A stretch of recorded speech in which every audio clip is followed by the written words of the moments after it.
everyone, and welcome back to my channel. Filming at 2:20 today on Wednesday the 28th, is that right? 28th of January, 2020. Yeah, I'm a bit tired, afternoon lethargy sinking in. I went out this morning, I went a good walk actually, it's nice sunny weather, nice blue sky. Saw some pigs, saw some horses. One horse looked really nice. It was like almost like a pure white horse, although it had like some mottled grey in it, and it had this luscious kind of like sort of brown mane. And all that was missing was a horn, and it would have been a unicorn. And it was just sitting there in this field at a local museum I often go to, and it was just sitting there in a field, and yeah, and it was just so cute. And there's also very very cool pigs as well. Yeah, I went out walking with my support worker this morning, but now I feel really tired. I had jacket potato with prawns for lunch. It's like prawn mayonnaise and added a bit of mustard to it. So yeah, afternoon lethargy now. But anyway, yeah, in this video, I wanted to review this book here, which I read recently. I actually borrowed it from the library. It's called Unbroken, Learning to Live Beyond Diagnosis, and it's by an autistic woman called Alexis Quinn. I heard about this book, it's actually on the news not that long ago. Alexis Quinn was on the news when they were talking about psychiatric hospitals in the UK and how they often abuse their inmates, or the inmates within psychiatric hospitals have often faced abuse, mainly those with learning disabilities, but also not just people with learning disabilities, but anyone who for whatever reason is in a psychiatric hospital, autistic people or people with mental health problems. So that's how I came across this book. So just a bit of background really. Alexis Quinn, she's always known that she was different, as it says on the back, but she wasn't diagnosed autistic until quite late, I think. Well, she wasn't diagnosed until she was actually in the psychiatric system, but until that point she was a highly successful woman. Like, you wouldn't know that she had any real problems, although she has always felt different. She was obviously doing really well for herself. It says she was academically and athletically gifted. Like, she was really into sport, and she was in quite a few sort of national championships of things, particularly with swimming, and she's just really athletic and sporty. Yeah, very academic as well. I think she was a teacher, and she taught overseas at various schools in overseas in Asia and other places, like apparently functioning very very well, until her life completely unravelled and changed when her younger brother Josh suddenly died. Her younger brother, I think he was only in his 20s when he died, and he had kind of fallen in with the wrong crowd, and he died, and they weren't quite clear how he died or why he died. The coroner's verdict was incomplete, but it was kind of fishy circumstances, shall we say, as to why he died, but it wasn't clear why he died, but it was unexpected. So this was obviously a massive change in her life, and not only that, she'd recently given birth to her daughter, around the same time, and had come back to the UK because she wanted to get her daughter a UK passport. So these two things happened close together, and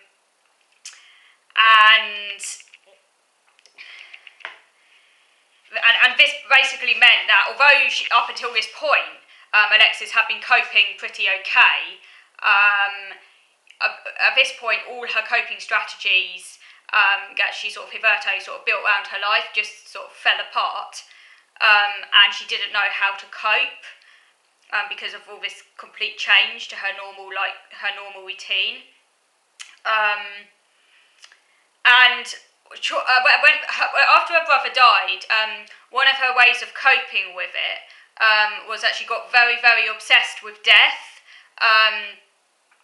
And this was kind of like the start of her problems. For Alexis, this was her way of dealing with her brother's death, but other people in the psychiatric system misinterpreted it, and they saw it as a morbid obsession, and that this suggested that she was mentally unstable, and potentially suicidal, even though she wasn't, and she wasn't even mentally ill. She was just coping to a very difficult situation, but the best she could, but in a kind of like idiosyncratic way, because obviously her being autistic, and she didn't react in the sort of emotional way people were expecting. She came across as quite kind of like rational and logical and things like that.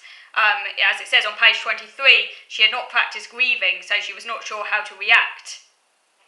She couldn't relate to the grieving process. It was a very rational, logical process for her.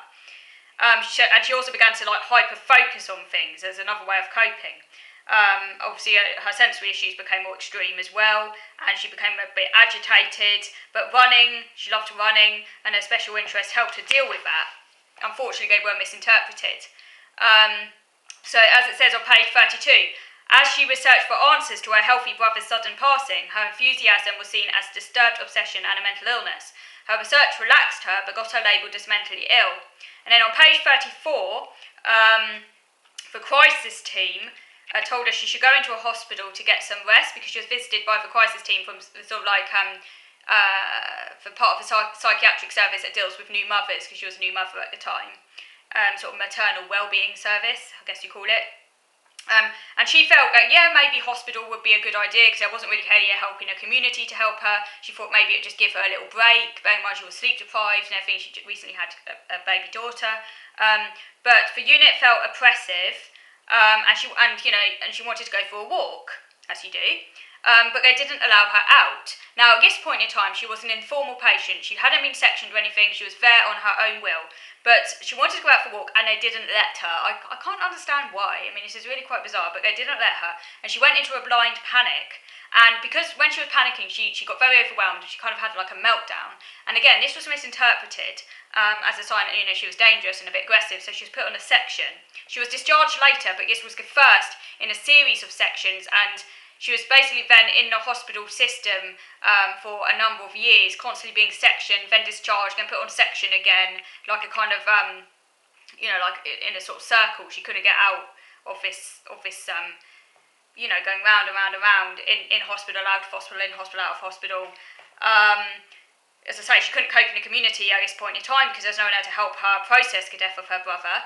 She was eventually sent to Caprari for a week, which is a private hospital, and she said it was healing and calming there, and she did make some progress there, but then she was recalled to the NHS, and she was put on a drug, and that's when she started self-harming. Again, not because she was mentally ill, but because of the drug's side effects, which affected her particularly badly, and pacing calmed her down, but again, it made staff think that she was agitated, so she was put on a cocktail of sedating drugs, and she couldn't sleep on the ward because of staff observations through the door windows, shining torch on her and noise. And if you think that would be like that would be torture for anyone, but I mean, particularly if you're autistic with like sensory issues, stuff like that, that's just going to be really, really extreme torture.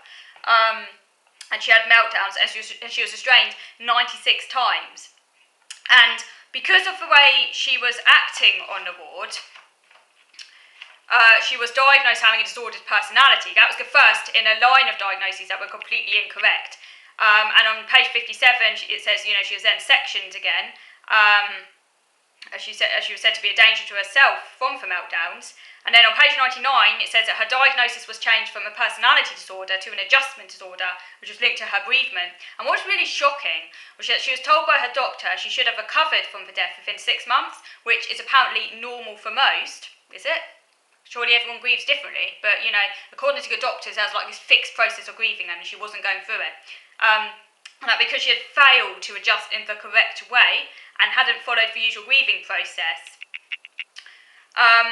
But her failure to respond normally to her grief is part of autism. She wasn't obviously diagnosed then, but even so, even without a diagnosis, I mean, it should be common knowledge that everyone grieves differently, right? You'd think so.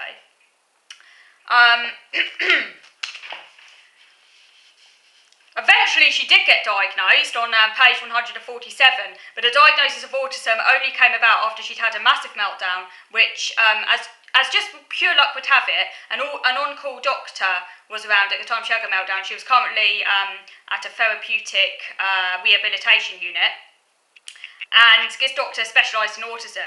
But if she hadn't had the meltdown on that day, she might never have known. And then she had another meltdown. She now had a autism diagnosis, but she had another meltdown because she was so overwhelmed with the news. And she was then sectioned again, and she had to go back to an acute unit.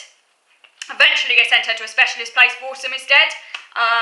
As again, it's hard to manage at home with no support in the community. Now, you think that things would get better now that she was transferred to an autism unit, and that they would have the expertise to know how to deal with her.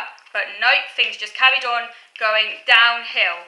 I'm going to move over now to video number 2 to carry on this review of Unbroken. So moving on to video number 2 now.